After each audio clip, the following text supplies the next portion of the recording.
Hi, my name's Liz Forbat and I was principal investigator on a study.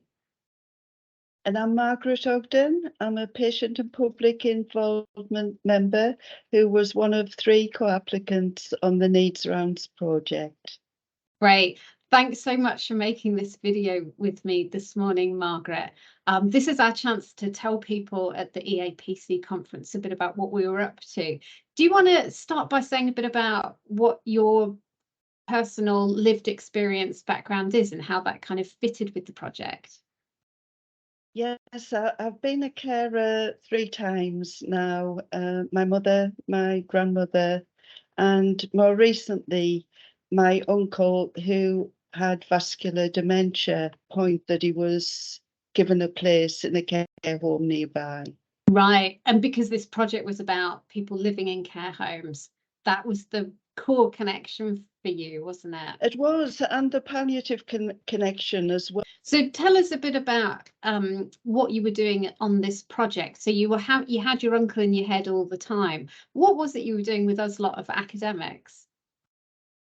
Yeah, I think I had a lot of empathy because of what had happened with my uncle and was still happening at that stage. So it was very much in the moment for me.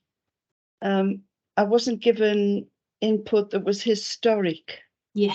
It was almost happening in real time. And as things changed, I felt I was able to give more input into the project as it went along and developed. There were challenges on the theories that I had to get up to speed with, and I think the other 2 PPI members found that challenging as well.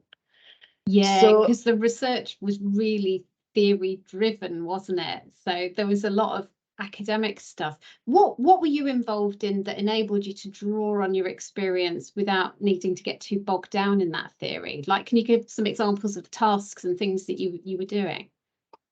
Well, the workshops, for me, they kind of brought the theories to life. And it was lovely to help facilitate those workshops. That was something that I hadn't expected, and it was a golden opportunity. It was the first time I'd actually been involved in a workshop. Tell me, and tell people watching this a bit about what kind of training or support you had as part of the project, because I'm thinking people watching this might be quite interested in knowing what was helpful to enable you to do that kind of wacky new stuff that none of us had done before.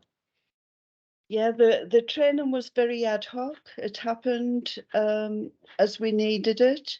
So there was some online training as well, and the researcher was really good at delivering that training.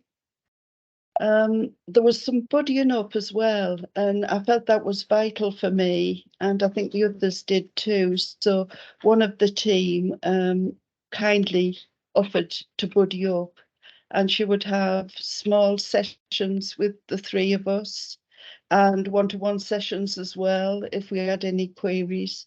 So the support from the team was quite exceptional.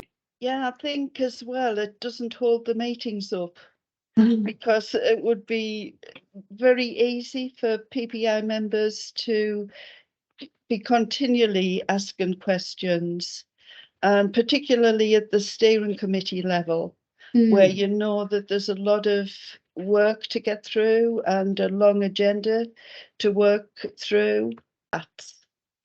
So they were kind of tagged on at the end of meetings with the researcher. But it was a lovely informal way of us getting to know each other, but also to ask about anything that we hadn't completely understood. So they were very valuable as well. And I don't think I've ever done those kind of follow-up meetings in any of the projects. So that was very new. So I'm just conscious we should probably wrap up the video in a moment, but is there any message you want to give to people watching this video from the EAPC conference? Well, in Needs Rounds, there was an equality of opportunity. So nobody was favoured. Everybody was given the same chance, especially with what I think are the more popular PPI activities. So the facilitating at workshops, we were all offered that opportunity. So that's what I would say to other researchers. Get to know your PPI members. Some will want to be very hands-on and help with things like analysis, and others will be quite happy attending meetings and doing some reviewing, contributing to papers. That's sort of bread and butter PPI. But it's through developing a good working relationship that the researcher then knows the PPI. Well, look, it's been so lovely seeing you again, Margaret, and we'll be in touch a lot. But just for now, we'll say cheerio to people watching at EAPC. Well, thank you for the opportunity, and good luck with the conference. Thanks, Margaret. Bye. Bye.